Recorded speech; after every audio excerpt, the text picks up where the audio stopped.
Have you been considering moving from being a freelancer to a agency? Well, today's topic is probably going to pique your interest. I have got the fantastic Nicole White along with me from the ID crowd. As you can see, this is her website, and we're going to be discussing this topic. So, without further ado, let me introduce Nicole. Hello. Hello. How you doing, Cath? How are you? I'm good. I'm good. Upright. Well, we've got a good topic today, Nicole. And I thought we'd have a chat about your journey, how you went from going as starting out in the industry to now you've got this huge successful ID crowd. I have to say you've got the best name in the business. I absolutely love it. Thanks. It almost changed recently. Luckily it didn't. Well, I was just actually, I just had your website up and I love your branding. Let me just turn this on. You. Yeah. Absolutely love your branding. It looks fantastic. This is new branding for this year, isn't it? Yeah, that was quite the project in itself, and it was actually really insightful because it meant that we were the customer. So we worked with a branding agency because it's the age-old thing, right? That we should be able to write for this sort of thing. We've got an art director, we've got writers, we've got people who can design these sorts of things. But do you think we actually ever got to our own website? The website still looked like something I made in my garage up until this point. So it was interesting actually being a customer, which I thought was really valuable in itself as well. Yeah, absolutely. I think it looks great. It looks as pretty as a picture. So when did you start in as an instructional designer? I presume you started as an ID.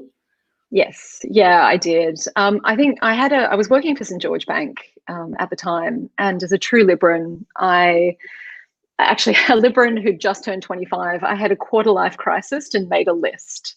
So I was a business analyst. Like, I think anyone who knows me now would be like, what? So I was a business analyst working in spreadsheets, which make me shudder now. They probably made me shudder then. But turned 25, had a quarter life crisis, made a list of all the things that I loved about my job, all the things that I didn't like about my job. The long list of all the things I didn't like, I kind of pushed those aside. And the two things that were left on the list was education and communication.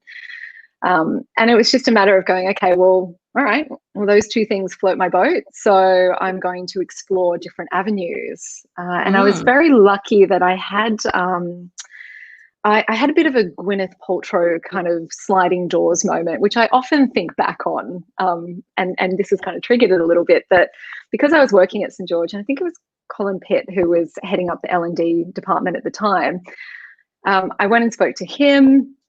He didn't have a role, so I wrote one and said, I could do this, I think. And at the same time, I looked outside of St. George. I'd already been at St. George for 5 years, and I was like, do I want to stay in the corporate environment, or do I want to diversify my thinking, and do I want to move out? And I actually ended up moving out and working for the Learning Group, who doesn't exist anymore.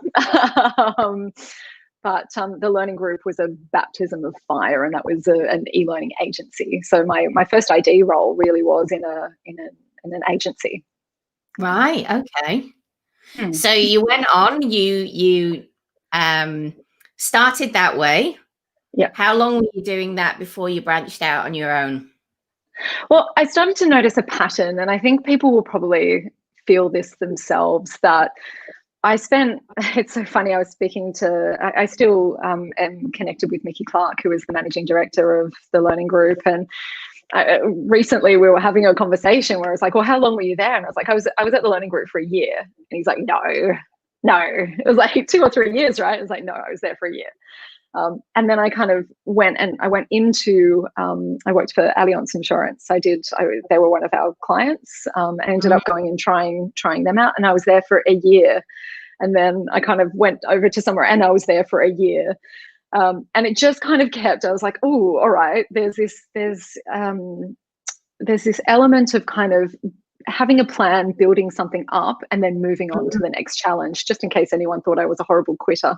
It was more of a positive kind of change. But I did notice that pattern, that I love to just dive into something, figure out what the problem is to solve. Or once I felt like I couldn't get any further, I couldn't sit still. I couldn't just settle for that was the way it was, that my days were going to roll out for the rest of the time. So, yeah. Yeah.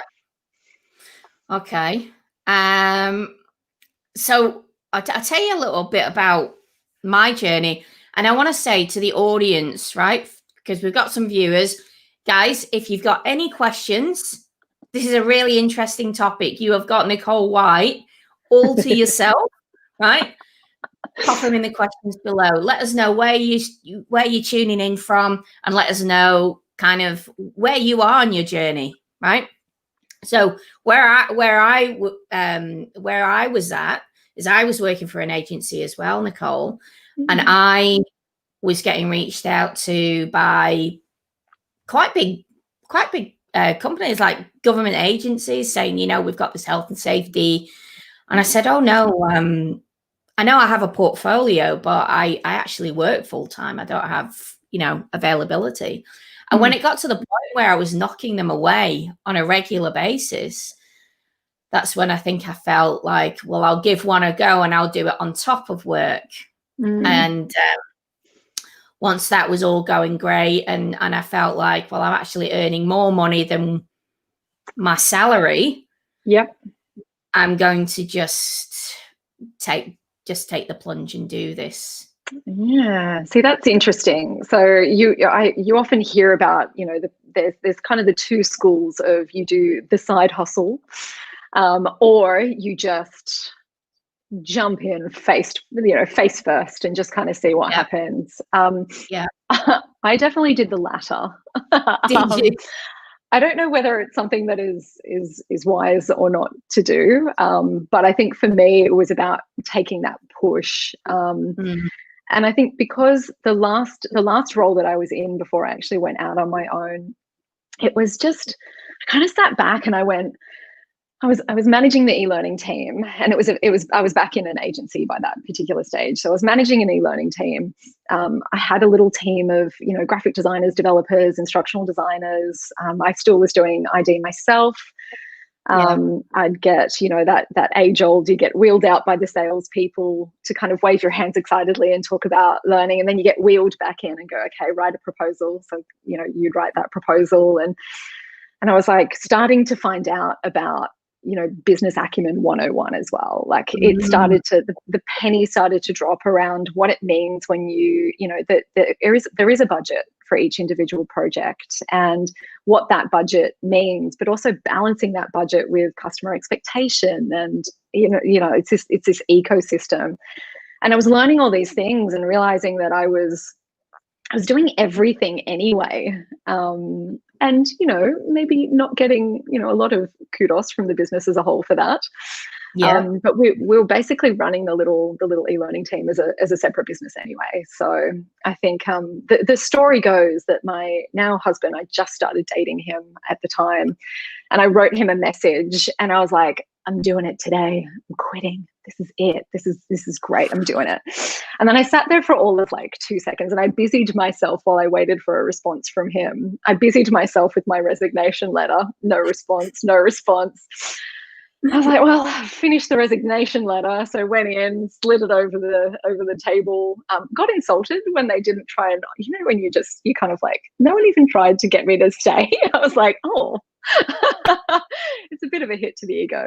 By the time I got back to my desk, Lee, my hubby, was like, oh, maybe you should like sleep on it. And I was like, too late. It's done. Yeah, which was good. It was kind of liberating. But at that stage as well, I didn't go straight into starting a business. I consulted first. And I think that was the way that it went.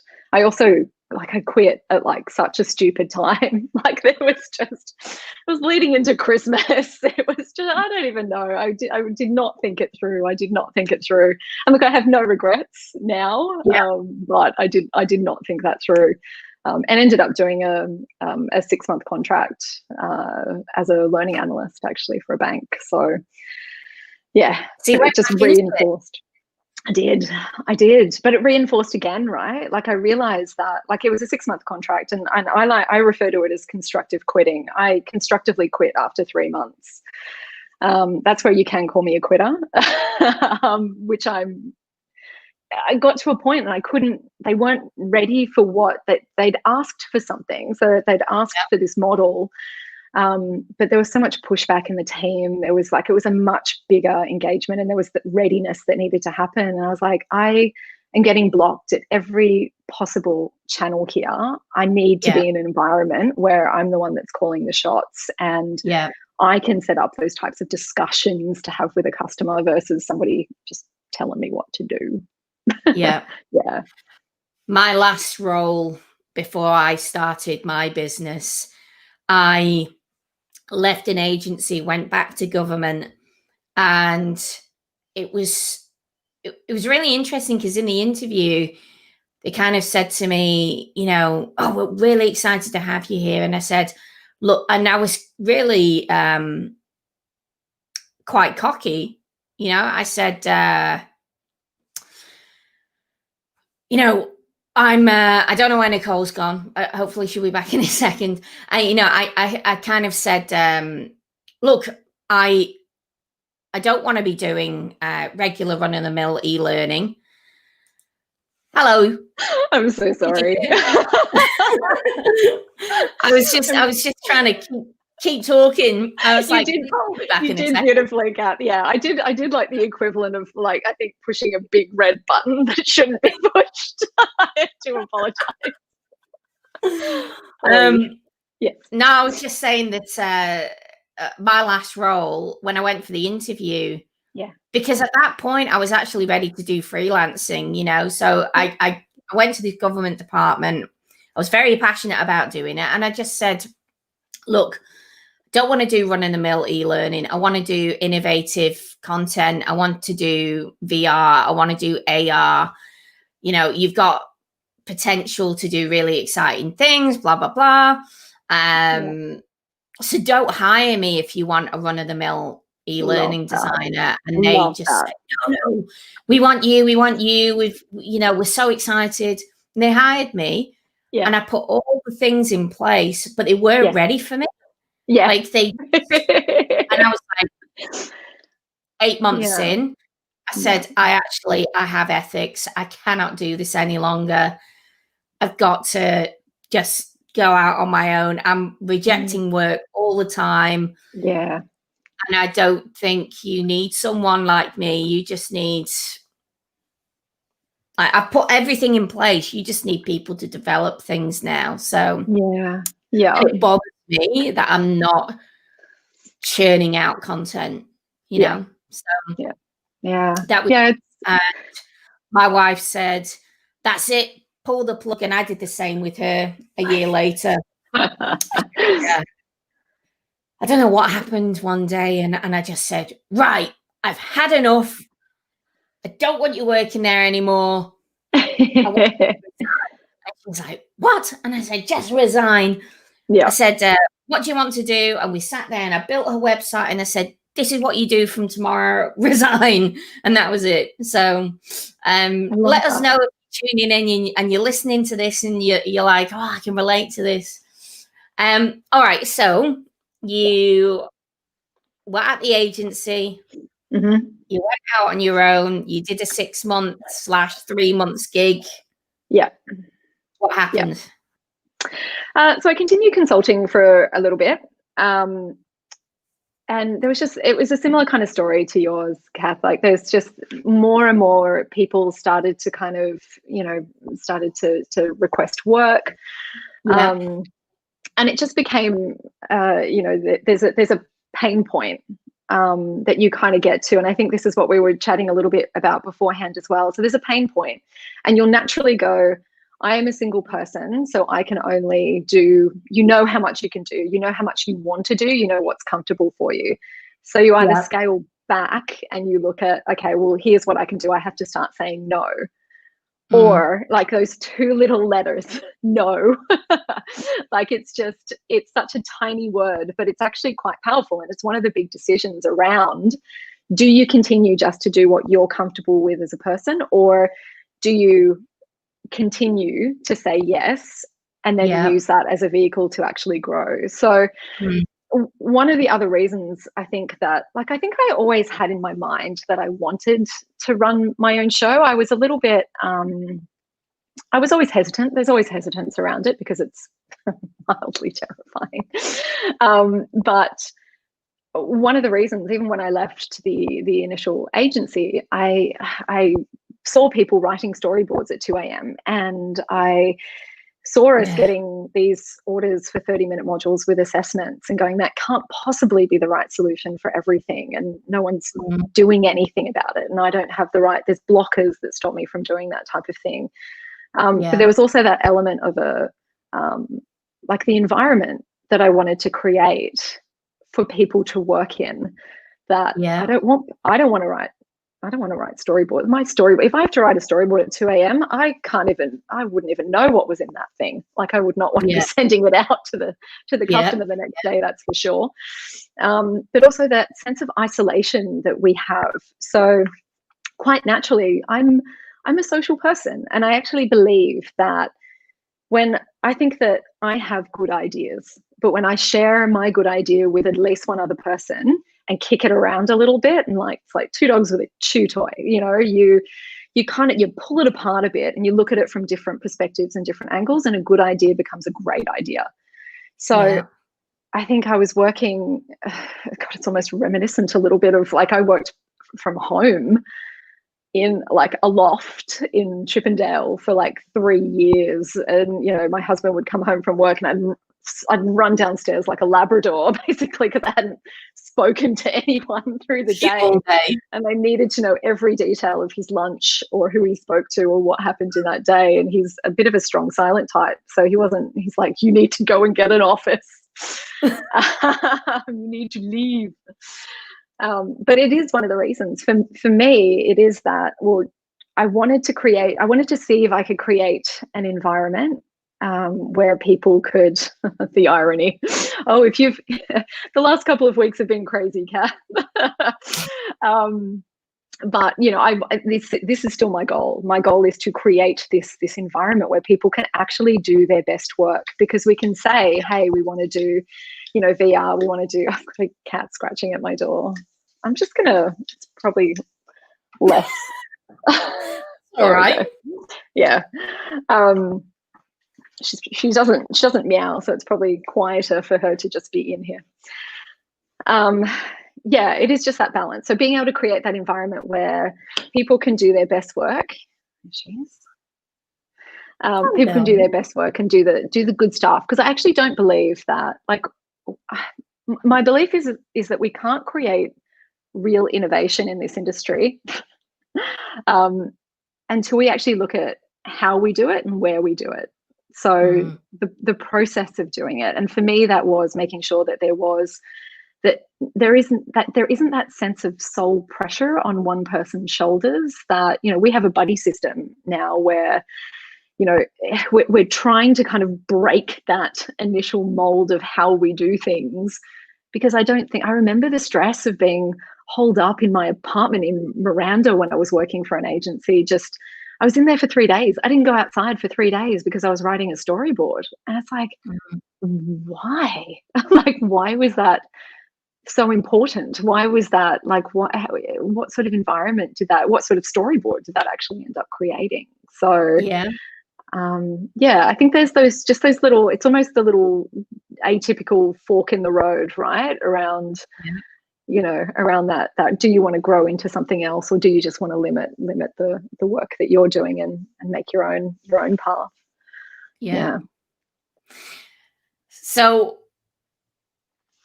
I'm in a situation where I probably get contacted every other day for work. Some of it's rubbish, some of it's great. I'm saying rubbish. Some of it's me. Yeah, some of it is. I shouldn't say rubbish, right? I shouldn't. Some of it I maybe don't believe in that is a strong learning solution. Some of it is just tiny little components. Yeah. So, you know, I get contacted for a lot of things. A lot of people are actually reaching out at the moment for entrepreneur. You know, that entrepreneurs who want to put their content online, and I know they're not going to have the right budget to do it. And I've been talking to other learning designers about this. I think that's a really interesting space. Yeah. How we can go about helping them. So it basically means that, I mean, it's different at the moment. We've got COVID, but I like to travel with my wife. I like to take a lot of cruises and so on and so forth. Yeah. And I like having the responsibility of myself. It just means that I can, you know, like I wrote the Fallout. You can have a life. Recently, you know, I wrote that on a cruise to Hawaii from Sydney. You know, and I can, like, I love that I could work for a few hours each day, or not for a few hours, for a solid block. Go and have a cocktail. Go and enjoy myself. Following day, do the same thing. Just keep churning it out. So it allows me the freedom to do that. But I get a lot of people saying, why aren't you growing your business? Why aren't you, why don't you become a company, an agency? And I look at a lot of my traits and I say, I don't think I'd be a very good manager. I don't think that I could, you know, because I'm so controlling over my work. I think that I would fall down with that. I think you said perfectionist. I wrote down that you said originally. Yeah. I mean, but you were managing a team from an early stage, so you've already been doing that. Yeah.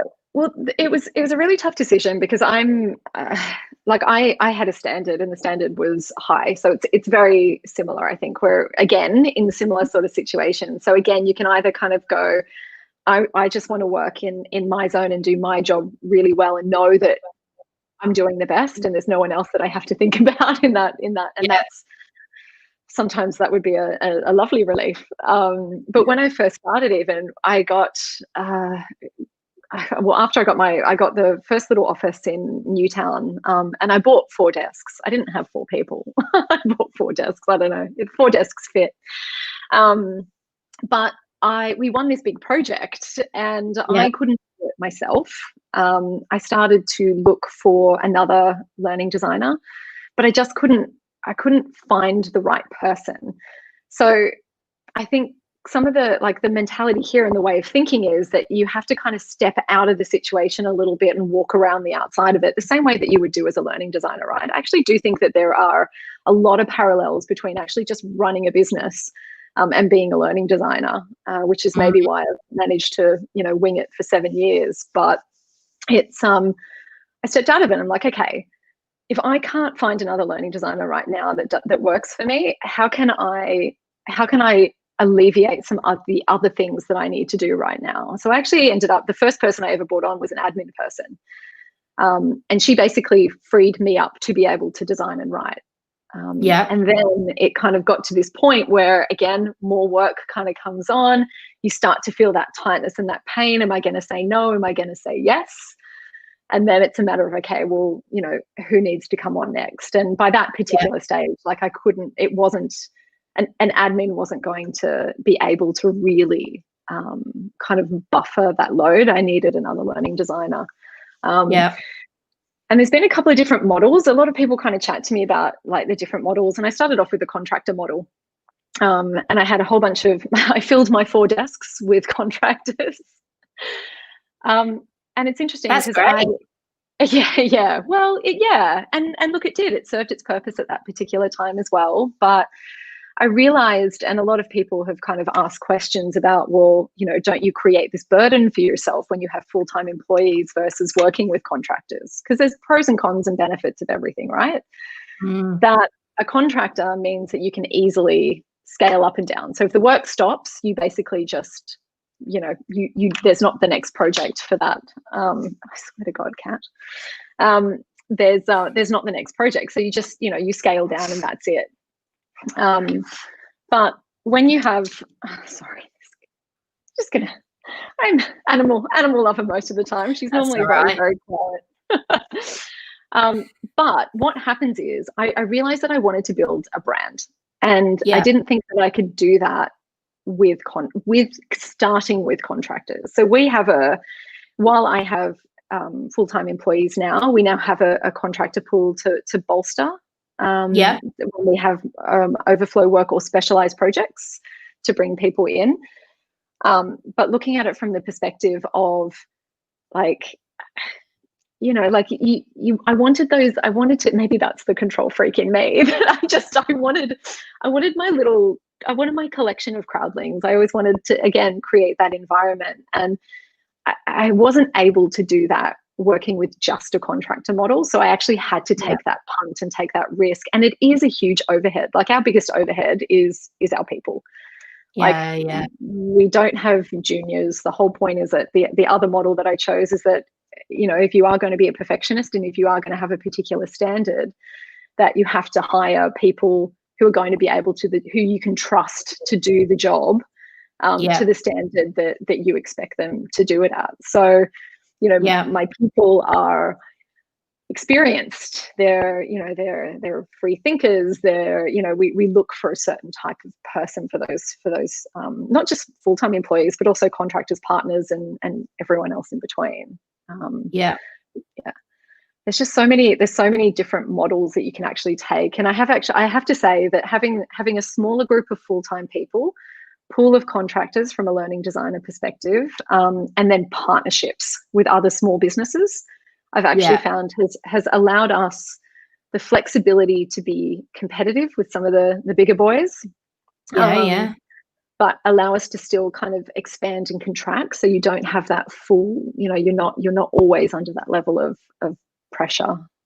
That's great advice. That's great advice. It's something that I think people get a little bit nervous about. You know, do I employ, but then what if, you know, work dries up a little bit? Then if I get contractors on, what if I actually, you know, what if they can't do the work and then I can't fulfill the client's needs? So it's very challenging, but that's great advice, especially the partnerships with different businesses. So I've been talking to people lately about, well, it was interesting, the show, actually, the competition that we did. It had a couple of challenging proposals that we asked people to work on, and some of them said, some of the participants said, well, I've never done a chat bar, I've never done this. And I said, but in the real world, if someone reached out to you and said, I want an Alexa skill, a chat bot, this, that, and the other, would you just reject it off the bat because you hadn't done it? You wouldn't. You would go, you'd research it, you'd say to the client, absolutely, I can do this. And you'd go out and you'd find the people who can do it, and you'd factor that into your pricing. So, and a few of them have come back to me and gone, you know, that actually was great advice, and it's given me so much more confidence now to take on a job. And I said, what do you think we all do as the industry grows? We have to constantly upskill and learn, and you know, it's about growing with needs that businesses have. So that's great advice. And well, my very first partnership was actually just because I'm a learning designer. I'm not a graphic designer, and I'm not a developer. And so really that was where the partnership model first happened, because it was like, well, what other things can I take away so I have time to write and design? And that was graphic design and development. So the very first partnership I ever had was around, like, I do this design that I was so proud of, and I'd write this storyboard that I was so proud of, and then I'd like dabble away in like in the other things that I was okay at, and I was like, oh, I'm not proud of what I'm actually putting there. There's more that can be done here. It can be better. And that allowed me to have a little bit more flexibility as well, and it was my first partnership. Yeah. And that was a lesson that I learned as well. I would initially start out trying to do everything. Yeah. And in the end, you know, I kind of said time is money, and where I struggle over certain things, it's much more effective for me to just get someone from outside to do it. Yeah. So it's just making sure that they're, you know, doing that quality control. So where I like doing the design, you see. Yeah, well, you're project managing that piece as well. So it doesn't take, like if somebody else was doing the bit that you do so well. So in my case, that you know, that high level design, the actual learning strategy and the storyboard, like if you're handing that over, that's a completely different kind of feeling. But if you're then working with someone to make that thing come to life, then there's dialogue that's happening there, which is, you know, it's a nice way to do it. Yeah. Mm-hmm. So you got your little digs in Newtown. Mm-hmm. You're now in another place, aren't you? Well, we're just packing up our North Sydney office. We don't need it anymore, Cath. Like we kind of went, this is like a huge expense. That's really interesting. I was going to say, has COVID knocked all that on the head? Pretty much. And look, I am still a little bit of I will always go back to my roots of, you know, wanting that team also meant having a space. So I'm a little bit of look, the only maternal bone I'll ever have in my body is for this business. So, and the people in it and associated with it. So I want a space, but the space will be different. So I've got this big, vast space in, you know, North Sydney at the moment. And I think it's next week. I want to say next week is when the lease officially ends. So I was in there yesterday doing I just imagine it as some sort of cleaning montage. It's more entertaining to think about it that way. Packing things really sucks and trying to get rid of desks that fit together that no one can use in a normal practical sense. So but we don't need that space. We were doing pretty much 50%, if not more, some of us were doing work from home anyway. So that transition to work from home was quite simple. But when I do look for a new space, it'll be less about the desks and it'll be more about the space. So we may only have, there's 10 of us at the moment, and we are looking to grow again. That's why I look tired and probably puffy-eyed from crying so much, Cath. But I only ever want to have, like, I want maybe 6 desks that go in that office. But when we are in the office, if we need to do deep work, we do that deep work at home. The individual can happen at home when you need to kind of delve in. But when you need to have those discussions, when you want to, you know, plaster up a high level design, or and like get feedback on it, if you want to, you know, put up a prototype and get people to tear it apart. So where those discussions are happening, I want a space for those discussions rather than a space that we had before, which was we all sat with headphones on. We can do that at home. That's an expensive space to sit with headphones on. Oh, yeah, absolutely. I mean, it was one of the reasons that I wanted to actually quit the travel. Like I said to you before, I live 55 minutes away from Melbourne. So some days it was, honestly, this is disgusting, taking 2.5 hours to get to work. Ooh. Holy cow. Right? On the main thoroughfare, 2.5 hours. And then I'd have my boss say, you're 10 minutes late. And I'd just go, yeah, don't even. I've come 2.5 hours. Like, I'm losing the will to live, you know? Yeah. So I feel like COVID's going to be very interesting. And actually, I think the world is going to be quite interesting. I'm seeing lots of people on LinkedIn and talking about how they're just quitting the rat race in the city and they're moving out into the suburbs, and you know, they can get a house quarter of the price and what they or half the price. Very interesting. Well, even the way that we're living at the moment, we've got, like, we're in a 2-bedroom flat and you can see, so my husband's desk is behind me, so most of the time if we do a call, he's got to go out to the dining room. So we're kind of like, it's changing the way that we think about our home space. Like, we've kind of looked at the prices and gone, well, can we find something that's 3 bedrooms where we can actually just have our own office space, so that we can have that as well? Because it changes everything. It's it's going to be very interesting moving forward. But I think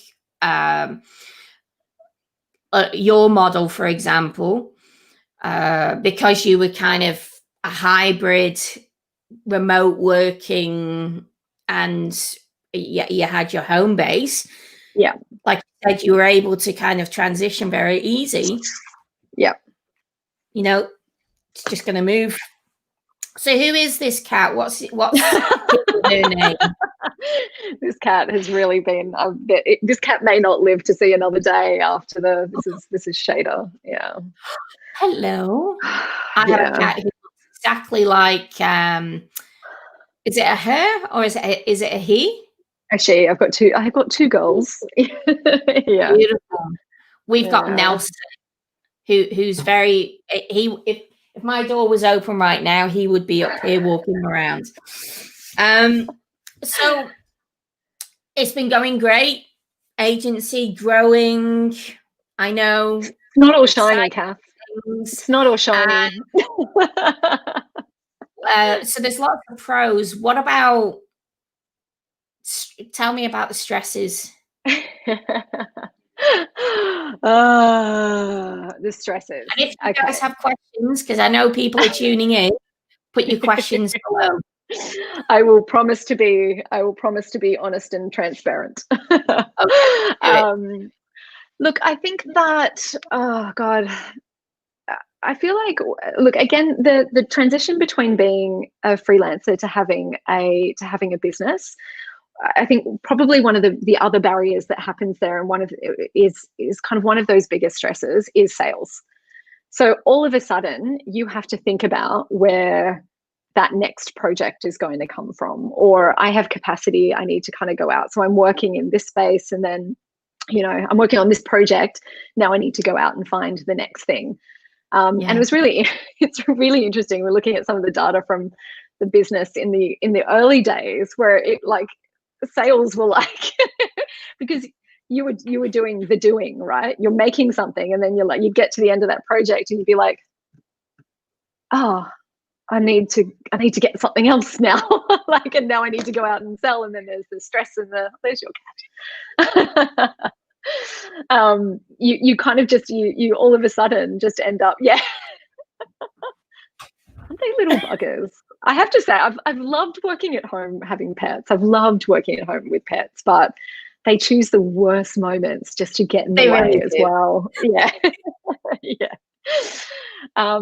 So I think, I mean, sales are always going to be like, this is, I've spoken to a lot of freelancers of late who have taken breaks from being a freelancer and actually taken either a longer term contract or a full-time role, because it's hard.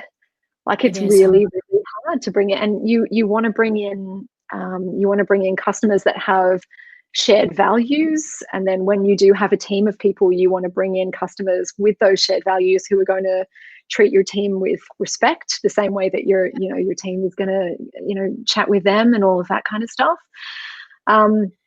And you also don't have a crystal ball. So you can look at trends in the market. Like, all of a sudden you do have to, like, you have to be everything.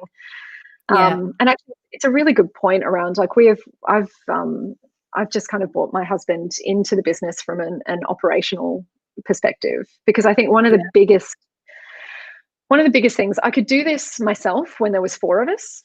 4 is kind of the sweet spot of, we all just kind of pitched in and we all did what we needed to do, and, the overheads are lower and all of that kind of stuff. But we've done a little bit of research of late, and apparently 10 people is the hardest number. If 1 is the loneliest number, 10 is the hardest number in terms of a business, because you've kind of almost got one of everyone.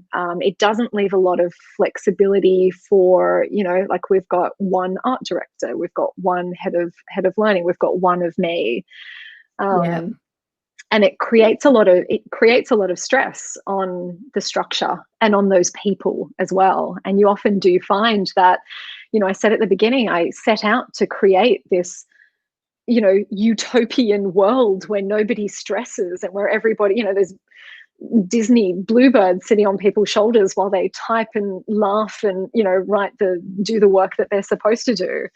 And the reality of the situation is that it's this delicate little ecosystem, and anything can turn it. Like, it's just this, a low sales month can turn it. Someone having a bad day can turn it. A customer where, maybe we haven't quite gotten, the conversation didn't quite get to where it needed to be at the beginning, and we've moved ahead anyway, and you have to go back a little bit. Like, it's this very delicate ecosystem. And when there's so many different people and personalities involved as well, it's a constant kind of throw. And I guess the other side, and thinking about that 4 people versus 10 people, is that I've also realized that I can deal with 4 people, but at the end of the day, and this is my profound realization of 2020, just screw you 2020, but this is my profound revelation, is that I am an inspirational CEO, not an operational CEO. And a big portion of getting to this point of 10 people, and then the next step to grow it out, is having the right people there in the first place. So having someone like Lee, who has helped scale businesses before, who has a very fresh outlook on agile ways of working, on all of those, and he then can create that. Like, I don't want to do the operational stuff. I'm not good at it. It doesn't bring me joy. So, bring in that person to be able to do that component. And then that allows me to focus on, and we spoke a little bit about this around the conference as well, that I've realized that I love talking to people about learning. And that's what sales is. Sales isn't, opening up your coat and having all the wristwatches or the encyclopedia salesman or anything like that. Sales is starting the conversation. It's, let me help you identify what those issues are. Let me help you let's start having this chat. And I've realized that that's where I really love being. And this has created that space for me to be able to do that. So I'm not a learning designer anymore, but I have that background of learning design, which is fed into creating what sales is for me, not what sales is for anyone else. It's what it is for me and what the way that I'd like to be sold to, if that makes sense. Yeah. Sorry, that was my impassioned speech. No, that's great. It's really insightful. It's, I think it's something that if it's something that people are interested in doing, it's not something that they should jump into without having a thorough think about, and I'd be a hypocrite if I agreed with that. I didn't have a thorough, I wasn't too thorough around what I actually did.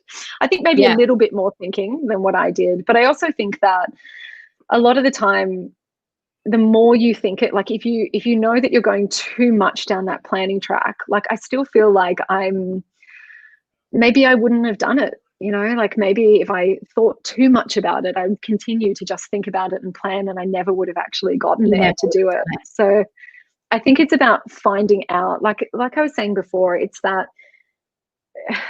a good Libran list is always a nice way to do it. What is it that you like about, being a freelancer versus, maybe you do. And maybe for me, I missed having people to kick ideas around with. But that doesn't mean you need to grow a business around it. It could be that, Cath, you obviously have a great relationship with Kim. So it may be that from a partnership perspective that you guys kick around ideas together and help grow those ideas. It's about Yeah. just being able to kind of really think about the level of responsibility that you want to have for other people Yeah. and what you want to kind of create for them. And just challenging some of those notions around, well, how can I get what I need right now, and how it can Yeah. happen organically. Like I never grew this business in a forced or structured way. It grew organically based on that work, based on not saying no, basically, is the how it grew. And what advice, so what's your dream? Where do you want this to go to? Is 10 the magic number? Do you want No, 10 is the hardest. 10 is the hardest number. So we currently have a strategy in the works, and it is about growing, and it is about creating. Ideally, I feel like 20 is a good number. Yeah. Because it does allow for that that pairing. It does allow for people to go on a holiday knowing that there's someone to kind of cover their role, all of that kind of stuff. Yeah.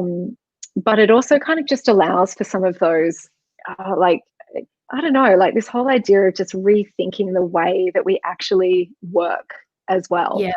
And we've got, like, the thing that I really love about, and this is a pro of having a business, is that everyone works on the business. So while we are doing our jobs, and we have our role to play or our function to play, everyone works on the business. And we've got some incredible people who are just, it's this beautiful combination. I feel like we've got a really nice representation of new thinking, but really solid foundation thinking. So we're really solid in our foundation around what makes good learning.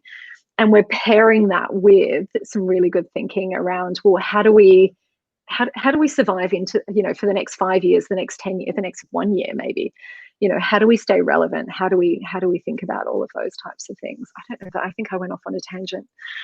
No, that's great. But I think definitely a bit bigger. I'd like to get out of this. 10 people feels a bit like a teenager at the moment. And, they're laying on their floor in the dark, listening to Alanis Morissette, and I don't know, eating too much sugar and responding to that. We need to kind of grow out of that a little bit, I think. Yeah. Well, that sounds really exciting. That sounds really exciting. I still don't think that I've changed my mind. I still think I'm going to stay as a freelancer. I fancy like I was saying to you, before, Cath, it depends on what day you ask me. Like, maybe a couple of weeks ago, if we had have done this, I'd be like, everyone should have a business. And then, like, you kind of get into this moment and you're like, oh my God, why does anybody do this? Why is this so hard? And like Lee always says, he's like, if it was easy, everyone would be doing it, which is a comfort and not a comfort at the same time. So yeah, it's hard. It's really hard. And you have just days that are higher, the highest of highs, but they're matched with the lowest of lows. And I think you've just got to have a bit of, you have to have some resolve there. There's a bit of grit that's kind of involved there. And I'm a crier. So it's just, I've learned how to, like, just cry and still write a proposal while I'm getting the emotions out at the same time. You got to multitask on these. It's the only thing I'll ever multitask on, crying and writing something. So if anyone ever gets a slightly this doesn't sound like it would be good for me. I'd be crying all the time. So I mean, that sounds great. I think the thing that I've taken away from you is, you see, I didn't manage a team. I think I'd be more inclined to take the risk if I had managed a learning team, where I understand the elements of managing a team. I think that was certainly something that benefited you a great deal, that you had that confidence to do that. And it sounds like you're just kicking goals, mate. It's fantastic. Yeah. Look, like I said, with the tears comes the, like, it's just, you have to, nothing is going to be, it isn't steeped in a Disney plot line. It is, there's always going to be tough times and good times, and provided the good times outweigh the tough times, it's like a relationship, right?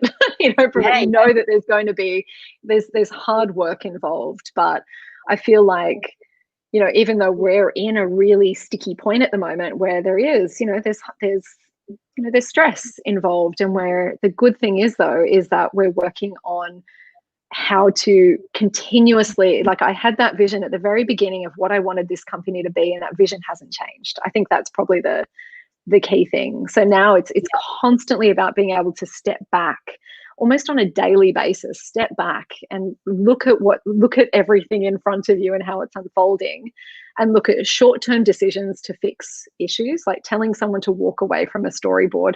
The customer will always be okay. If, like, a customer has never said to me, if I've said to them, oh, look, it's just not quite there, we're not loving it yet, we'd like another 24 hours. A customer has never said, like, oh, no, I want it now. And even if they do, you've already done the precursor that you're not happy with it. So it's finding those short-term solutions to the small problems, but then also making sure that you're making time to work on the business and have the right people helping you, because once you get to this size, you can't do it by yourself.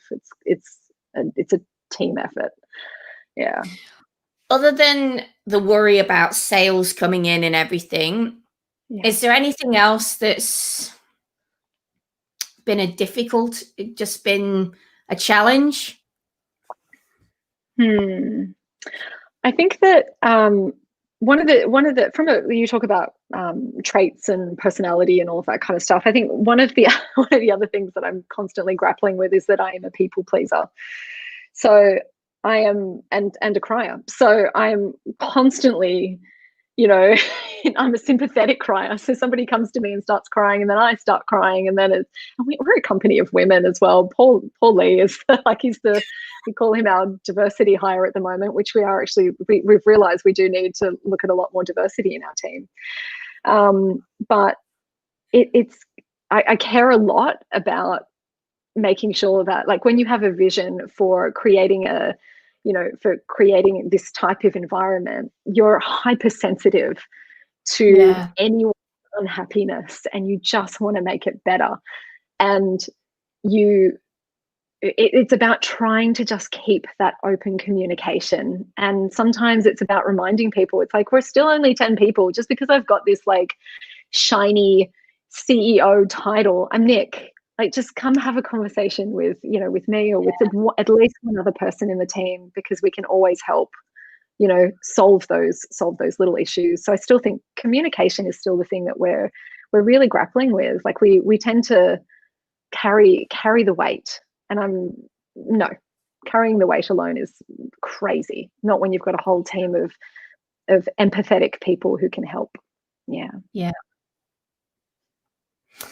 This has been great advice, Nicole. And I hope, even though we haven't had a lot of questions, I think it's early.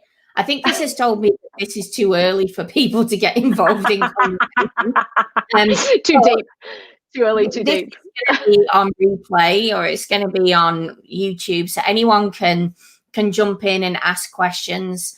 And I'll obviously reply to as many as I can. And also, Nicole's details are below. So I'm sure that if this is something that you're interested in, you reach out to Nicole, you can ask her kind of for advice if this is, because I think you're a great example of someone who has,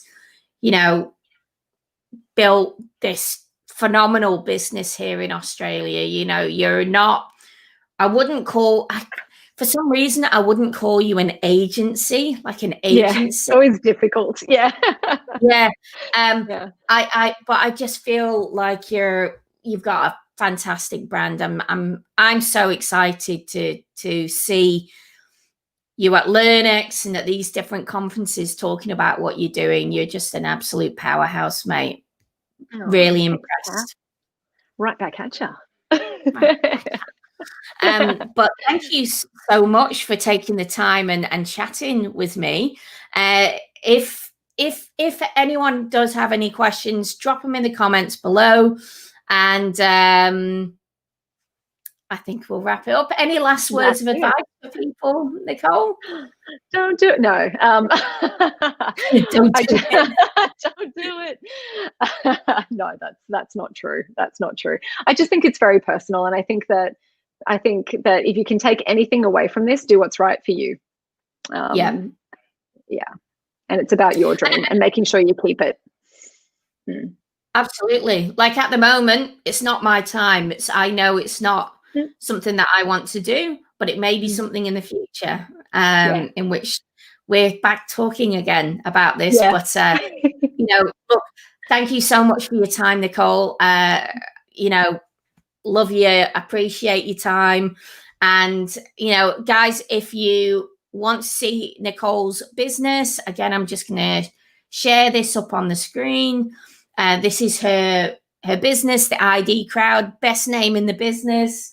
And you can check out her phenomenal website. Which is a corporate meets crafternoon.